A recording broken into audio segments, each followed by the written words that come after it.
வெப்பமே எல்லாமே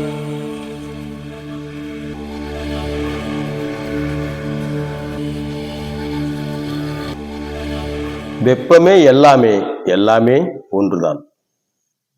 உடலுக்கும் உயிருக்கும் உள்ள தொடர்பு, இது தலைப்பு. உடல் என்பது நம்முடைய உடலை எடுத்துக்கொள்வோம்.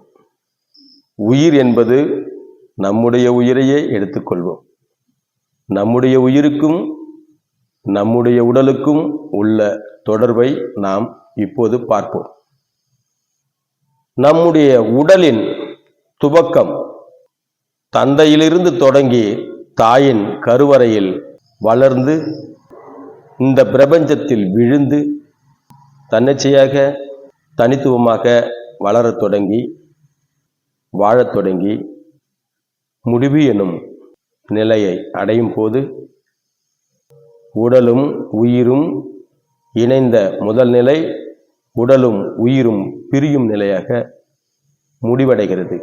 ஏனென்று சொன்னால் முடியும் போது உடல் இங்கேதான் இருக்கும்.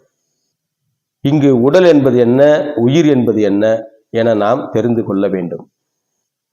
உடல் என்பது அதன் அடிப்படையை பார்த்தால் தந்தையின் விந்து தாயின் கருமுட்டைக்குள் சென்று கருவாக உருவெடுத்து அது உருவமாக வளர்ச்சி அடைகிறது. இப்போது ஒரு அடிப்படை விதியை பார்ப்போம். ஒன்றும் அதன் எதிரும் சேர்ந்தே முழுமையடையும். அதன் எதிர் இணை இல்லாமல் எதுவும் முழுமையடைய முடியாது. அதுபோல்தான் எலக்ட்ரான் எனும் சிறிய துகளும் புரோட்டான் எனும் பெரிய துகளும் இணையும் போது அணு உருவாகிறது. அது தனி இயக்கத்துடன் தனித்தன்மையுடன் தன் வாழ்வை வாழத் தொடங்குகிறது. அதுபோல்தான் அதன் அடிப்படையில்தான் பரிணாமத்தின் இறுதி நிலையில் இருக்கும் இப்போதைய மனிதன் அந்த தன்மையின் மரபியலை பெற்றுக்கொண்டுதான் விந்துவாகவும் அண்டமாகவும் பிரிந்து இரண்டும் இணைந்து ஒரு தனித்துவமான உயிர் இயக்கத்தோடு ஒரு உடல் வளர்ச்சி அடைய தொடங்குவதே உடல் உயிர் உருவாக்கும் முதல் நிலையாகும். ஆக உடல் உருவாகும் போதே உயிரும் சேர்ந்து இயங்கத் தொடங்கி விடுகிறது. இப்போது பார்த்தால் உயிர் என்பது ஒரு இயக்கமாகிறது, உடல் என்பது ஒரு உருவமாகிறது. அந்த உருவம் தனித்துவ உருவமாகிறது.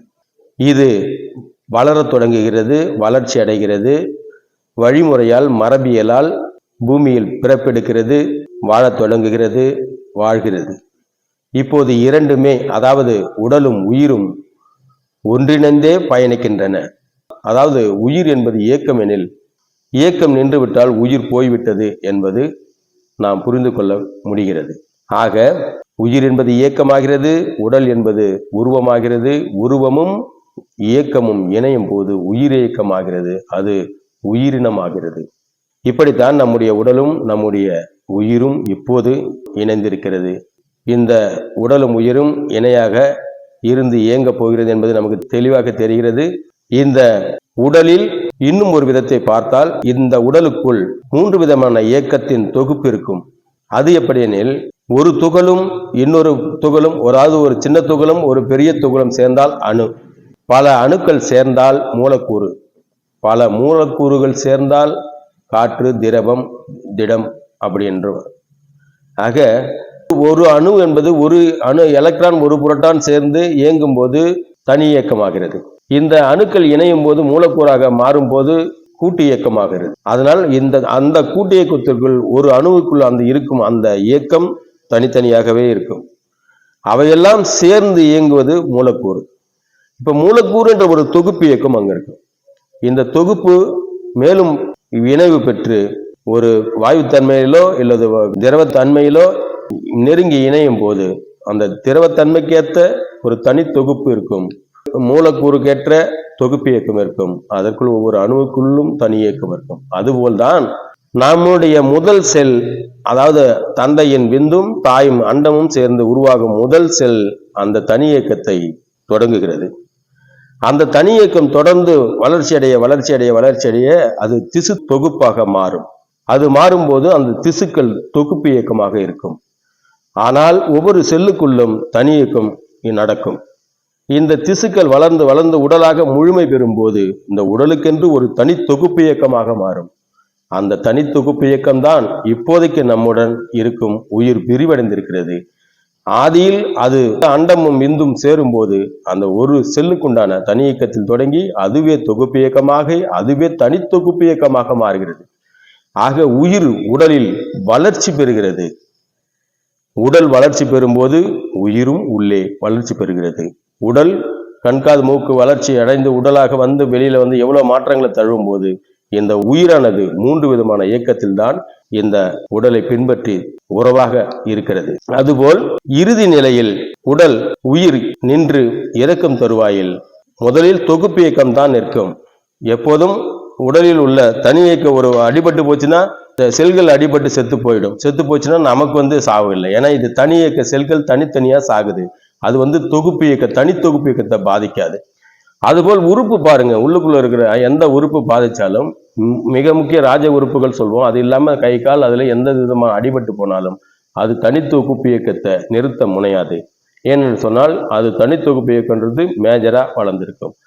இது வந்து தொகுப்பு இயக்கம், அது தனி தொகுப்பு இயக்கம். அப்போ இந்த சின்ன சின்ன விஷயங்கள் நடக்கும்போது மேஜரா உயிர் வந்து போகாது, உயிர் வந்து நிற்காது. அதாவது உயிர் போகிறதுன்றது நாம் சொல்லல, உயிர் இயக்கம் நின்று போய்விட்டாலே நாம் இறப்பு நிலையை அடைகிறோம்.